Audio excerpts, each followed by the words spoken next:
quite a few people in terms of specific requests. You want to take care of your family, but in my case, that requires practically no money, and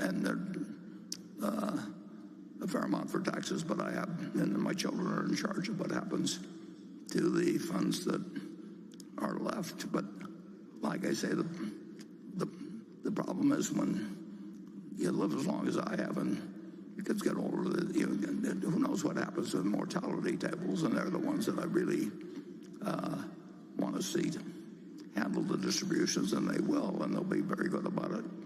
And but if we're all alive 3 years from now, they'll be 3 years older, and so everything, you can't solve everything in life. You do the best you can with it, and people do interesting things. I've been around probably as many rich people as almost anybody, and a fair number of them I know what they're doing or have done with their funds. And the idea that you can have a huge amount of money and leave everybody very rich and have people liking each other less when it all happens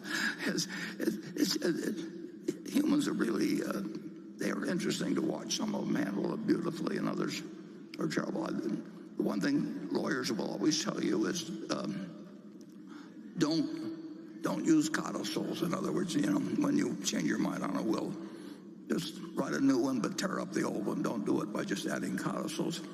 But I believe I'm correct.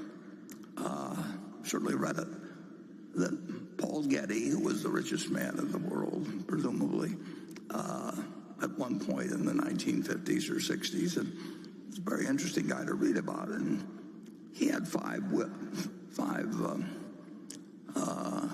wives, and he's the one whose grandson was kidnapped, and they sent Paul Getty an ear of the child and everything. I mean, it's not a happy life when you get through it. But the one thing he did that was kind of interesting, he actually liked to use codicils, because I think he had like 25 of them, and it was kind of his way of writing, well, I'm taking you out of the will because, and so he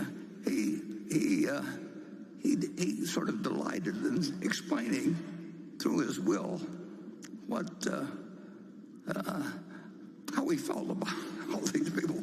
I mean, you really get some strange things revealed in a will. I just read about a will of a fellow that made a whole lot of money and was leaving it to his, I don't know whether his children, grandchildren, whatever it may have been, but in any event, his opening line in his will is, and this was done some years ago, but I know something about the family.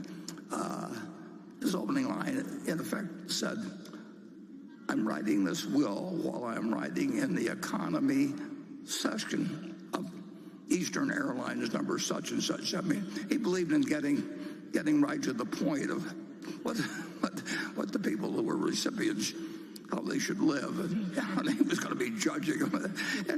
It's just so damned interesting to watch people's wills. But one guy left a lot of money to his wife on the condition that she remarries so that at least one man would mourn his passing. Well, I'm not giving legal advice here, as they always say, but I feel very, very, very good about how things have turned out, and I wish I could figure out ways better to use, the really vast resources I've got in some of the really important questions of the world, but I haven't been able to do that. I mean, I had a few goals when I was 30 or 40 and may have written them into wills then in terms of what the world needed done and how the money could be used. And unfortunately, I decided that they weren't feasible to accomplish. And Of course, I was setting out to accomplish things that were important, but nobody had solved yet. So you got to expect that. Why should I be able to solve them? But nevertheless, it's an interesting. And the one thing about it is everybody here, I don't know about the ones who've come from other countries, but you should have a will. Because if you don't have a will, you still have a will.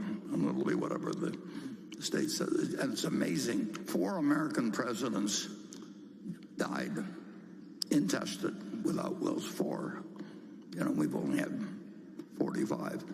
And imagine becoming president of the United States and not having a will.